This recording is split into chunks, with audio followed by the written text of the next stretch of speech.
চাচা কাহিনী সৈয়দ মুস্তাফা আলী। চাচা কাহিনী সৈয়দ মুস্তাফা আলীর বিখ্যাত গল্পগুলোর প্রধানতম। এটিকে স্মৃতিকথাও বলা যায়। বইটি তিনি তার সঙ্গী রাবিয়া খাতুনকে উৎসর্গ করেন। সৈয়দ মুস্তাফা আলী আধুনিক বাংলা সাহিত্যের একজন ঔপন্যাসিক, ছোট গল্পকার। পড়াশোনা ও চাকরি সূত্রে তিনি দীর্ঘকাল বাংলাদেশ, ভারত, জার্মানি, আফগানিস্তান ও মিশরে বসবাস করেন।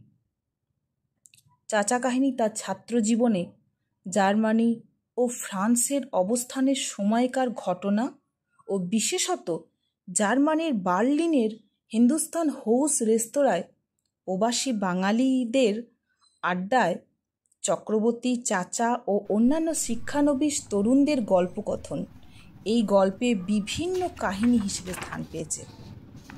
চাচা কাহিনীতে মোট 11টি গল্প আছে, যথা স্বয়ংবরা, কর্নেল মা জননী, তীর্থহীনা, বেলতলাতে দুবার, কাফে দে জেনি, বিধবা বিবাহ, রাক্ষসী, পাদটিকা, পুনশ্চ, বেঁচে থাকো সর্দিকাশি প্রভৃতি। প্রায় প্রতিটি গল্পই বিদেশের পটভূমিতে রচিত। গল্পগুলোতে মূলত একটি আড্ডার পরিবেশে লেখা, হাস্যরস সমৃদ্ধ, যেখানে হাসি, কান্না, গল্প, আড্ডার মাধ্যমে বিভিন্ন বিষয় আলোচনা করা হয়েছে।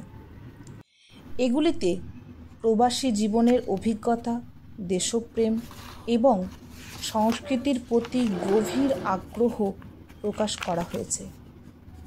জার্মানি ও ফ্রান্সের পরিবেশে বাঙালি ছাত্রছাত্রীদের জীবন, ভাষা, তাদের সংস্কৃতি ও তাদের মধ্যে সম্পর্ক অতি সুন্দরভাবে ফুটিয়ে তুলেছেন গল্পকার।